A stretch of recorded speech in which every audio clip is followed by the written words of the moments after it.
Hello student, क्या आपके मन में भी ऐसा कोई डाउट आया है कि गर्मी क्यों पड़ती है? आखिरकार गर्मी पड़ने का रीजन क्या होता है? आखिरकार यहाँ पृथ्वी पर ही क्यों पड़ती है? अगर ऐसा डाउट आया है तो आज हम इस क्लियर करने वाले हैं। तो देखो, सबसे पहले क्या होता है, अर्थ के बारे में जानते हैं। अर्थ जो होती है ये अंडाकार होती है। कैसी होती है? अंडाकार होती है, पहला पॉइंट। दूसरा क्या होती है, ये घूर्णन गति करती है। कौन सी गति करती है? घूर्णन गति करती है। अपने अक्ष पर गति करना ही घूर्णन गति कहलाता है।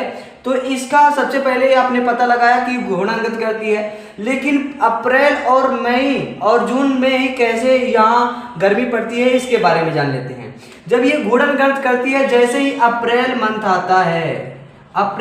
आता है, तो ये घूर्णन गति करते करते थोड़ा सूर्य की तरफ बाइंड हो जाती है। यहाँ पे दिख रहा होगा, सूर्य की तरफ बाइंड हो जाती है, जिससे जो सनरेज आती हैं, सूर्य से आने वाली किरणें हैं, वो अर्थ पे डायरेक्टली सीधे पड़ती हैं, स्ट्रेट पड़ती हैं। ये किरणें कैसी पड़ती हैं?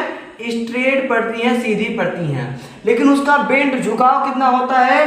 23 डिग्री, 23.5 डिग्री होता है। उसका झुकाव होता है किसकी तरफ? सूर्य की तरफ। सूर्य की तरफ कितनी होती है झुकाव? ये होती है 23.5 डिग्री, जो कि सूर्य की तरफ झुकी हुई होती है।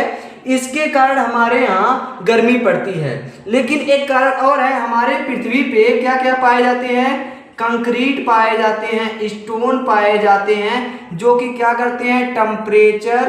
टेम्परेचर को इस टाइम इंक्रीज कर देते हैं। क्या कर देते हैं? टेम्परेचर को इंक्रीज कर देते हैं। आखिरकार पता लगा कि यहाँ गर्मी क्यों पड़ती है। तो ऐसे ही रोमांचक तथ्यों की जानकारी प्राप्त करने के लिए पीके फाउंडेशन को सब्सक्राइब करें, लाइक करें, शेयर करें और कमेंट करें। ऐसी कोई आपके पास डाउट है तो कमेंट जरूर करें, उसका सलूशन जरूर लेकर आएंगे। धन्यवाद।